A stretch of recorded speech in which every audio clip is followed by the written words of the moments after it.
In the third chapter, which is the miracle working power of our subconscious, Dr. Joseph Murphy has explained that our subconscious has enormous power. It inspires us, guides us, and it reveals to us names, facts, and scenes from the storehouse of memory. It controls all the vital processes and functions of our body and knows the answer to all problems. Our subconscious mind never sleeps, never rests, it is always on the job. We can discover the miracle working power of our subconscious mind by stating to it prior to sleep certain specific wish. The power of subconscious mind will be released, leading to the desired result.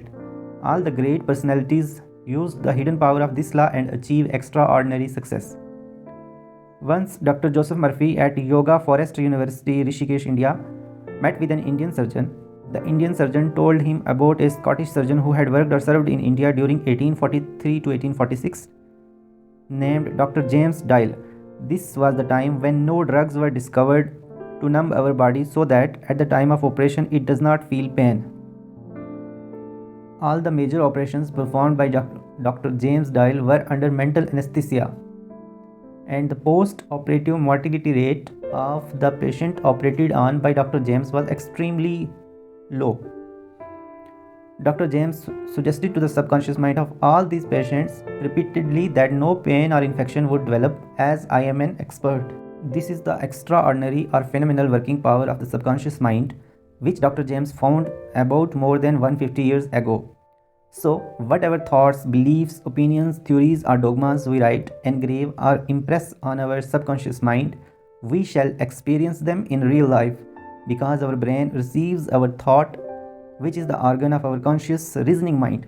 When our conscious mind accepts the thought completely, it gets assimilated into the subconscious mind and gives us the result according to our repeated thoughts. If we think negatively, destructively, and viciously, these thoughts generate destructive emotions which must be expressed and find an outlet.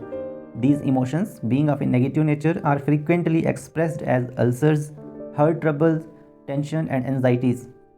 What is our idea or feeling about ourselves now? Every part of our being expresses that idea. Our vitality, body, financial status, friends, and social status represent a perfect reflection of the thoughts and idea we have of ourselves. We injure ourselves by negative ideas which we entertain. How often we wounded ourselves by getting angry, fearful, jealous, or vengeful. These are the poisons that enter our subconscious mind from our surrounding. Dr. Joseph mentioned in this chapter the story of a clergyman who resolved skin tumor through prayer and positive thoughts. This clergyman told Dr. Joseph that I prayed in a very simple way as follows. My body and all its organs were created by the infinite intelligence in my subconscious mind. It knows how to heal me. This infinite healing presence within me is now transforming every atom of my being, making me whole and perfect now. I gave thanks for the healing that is taking place now. He said, I prayed it aloud for about 5 minutes, 2 or 3 times a day. Repeating this simple prayer, in about 3 months, my skin was whole and perfect. Tumor resolves automatically.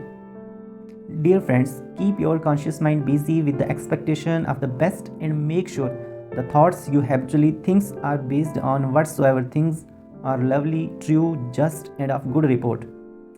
There is a well-known, duly authenticated case of Madame Bayer of France. She was blind, her optic nerves became weak and useless. This lady regained her eyesight incredibly by constantly telling his subconscious mind that I am okay, I am clearly seeing everything.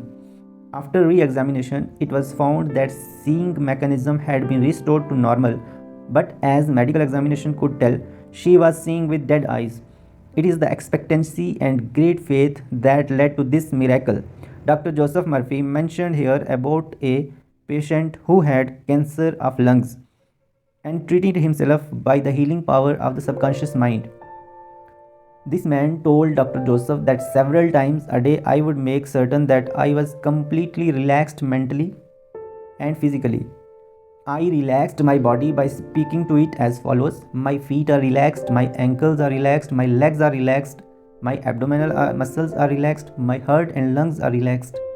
My head is relaxed, my whole being is completely relaxed. After about 5 minutes, I would be in a sleepy, drowsy state.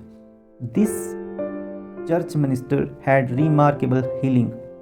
This minister of church explained to Dr. Joseph that he had told a man who was unable to walk due to paralysis to make a clear picture of himself walking around in his office, touching the desk, answering the telephone, and doing all the things he ordinarily would do if he were healed.